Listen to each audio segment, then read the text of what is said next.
Assalamualaikum siswa-siswi SMP Islam Al-Madinah. Kembali lagi bersama saya Dianika Afrinda Pratiwi pada mata pelajaran PPKN. Untuk materi kelas 9 hari ini mengenai dinamika nilai-nilai Pancasila sesuai dengan perkembangan zaman. Yang pertama, kita akan membahas mengenai makna Pancasila sebagai ideologi terbuka. Jadi, Pancasila merupakan ideologi negara Indonesia yang bersifat terbuka. Nah, ideologi terbuka itu apa sih? Ideologi terbuka adalah ideologi yang dapat berinteraksi dengan perkembangan zaman dan adanya dinamika secara internal. Jadi, Pancasila sebagai ideologi terbuka adalah Pancasila yang mampu menyesuaikan diri dengan perkembangan zaman tanpa merubah nilai dasarnya. Selanjutnya, ciri-ciri ideologi terbuka. Ciri-ciri ideologi yang terbuka ini yang pertama, tidak diciptakan oleh negara tetapi ditemukan dalam masyarakat sendiri. Nah, ini adalah milik seluruh rakyat Indonesia, jadi bisa digali dan ditemukan dalam kehidupan masyarakat. Yang kedua, tidak pernah memaksa kebebasan dan tanggung jawab masyarakat, tetapi malah menginspirasi masyarakat untuk berusaha hidup bertanggung jawab sesuai dengan falsafah tersebut.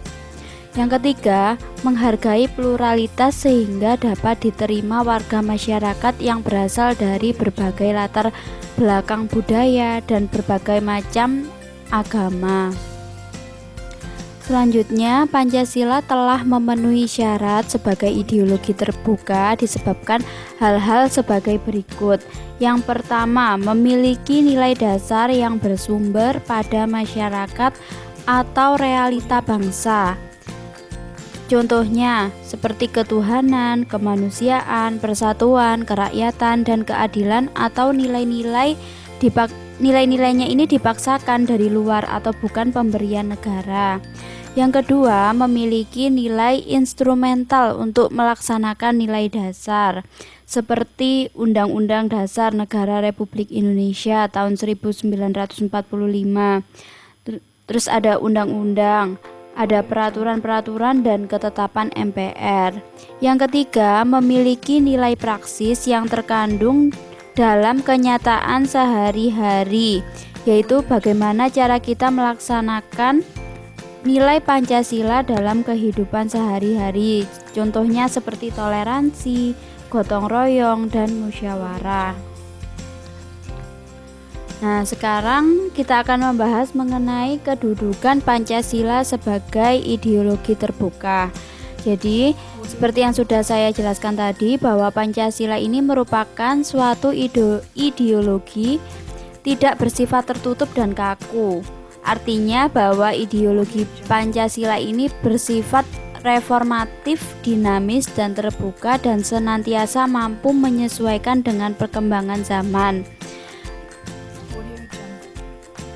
Nah, secara struktural Pancasila memiliki 3 dimensi, yaitu dimensi pertama ada dimensi idealis yang merupakan nilai-nilai yang terkandung dalam Pancasila yang bersifat sistematis dan rasional, yaitu hakikatnya terkandung dalam 5 Pancasila. Apa saja sih?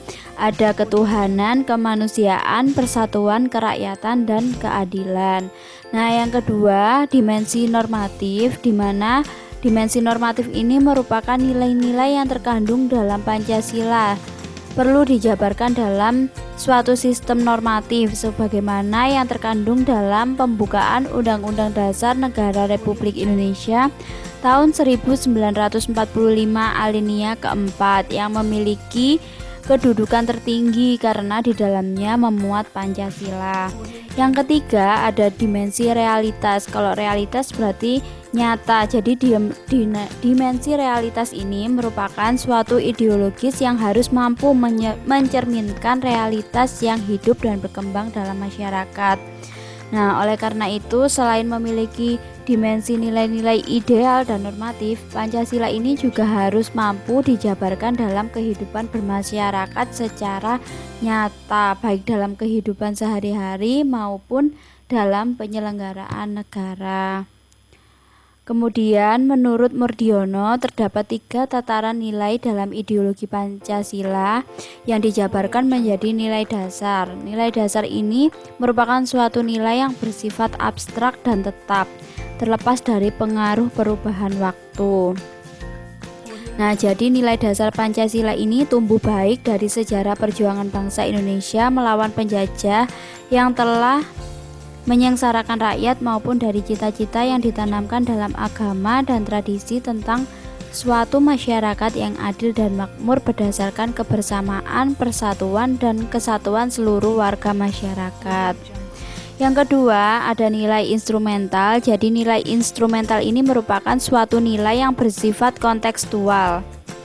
Jadi nilai instrumental ini merupakan penjabaran dari nilai dasar tersebut yang merupakan arahan kinerjanya untuk kurun waktu tertentu dan untuk kondisi tertentu. Jadi nilai instrumental ini dapat dan bahkan harus disesuaikan dengan tuntutan zaman. Namun nilai instrumental ini haruslah mengacu pada nilai dasar yang dijabarkan. Nah, kalau nilai praksis yang ketiga ini merupakan nilai yang terkandung dalam kenyataan sehari-hari, berupa bagaimana rakyat melaksanakan nilai Pancasila. Oke, sekian materi pada pagi hari ini. Semoga bermanfaat untuk kalian semua. Tetap jaga kesehatan dan tetap di rumah. Apabila ada materi yang kurang jelas, bisa chat personal ke WA saya. Terima kasih. Wassalamualaikum warahmatullahi wabarakatuh.